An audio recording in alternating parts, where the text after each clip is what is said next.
Hi everyone. তো 17th September ছিল বিশ্বকর্মা পুজো, তো এই জন্য গাড়ি সাইকেল সব আমাদের পুজো হয়ে গেছে সকাল সকালই। তো এই দেখো মালা টালা সব কিছুই পরানো হয়ে গেছে। তারপরে আমি ঠাকুরকে পুজোও দিয়ে দিচ্ছি সুন্দর করে, তারপর চলে যাব অফিসে। করো, মজা করো, খিচুড়ি খাও, লাবড়া খাও, পায়েস খাও, কিন্তু খাও। আর অফিসে চলছিল পুজো বিশ্বকর্মা পূজার জন্য, তো কম্পিউটার ল্যাপটপ প্রিন্টার সব কিছুরই পুজো করেছে। আর এই যে বিশ্বকর্মা ঠাকুর মূর্তি। তারপরে আমি চলে এসেছি রাজুর গাড়িটা পুজো করতে। স্যারের অ্যাপার্টমেন্টেই তো থাকে গাড়িগুলো সব।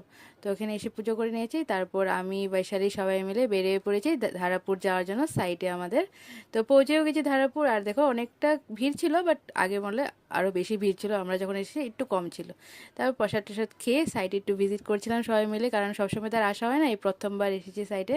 তো খুব মজা করেছি সবাই মিলে, ঝুলনা ঝুলেছি, তারপর বাইরের ভিউ দেখেছি, ফ্ল্যাট দেখেছি, সব কিছু দেখে টেকে তারপর ঘরে চলে ভিডিও আপলোড করা আছে।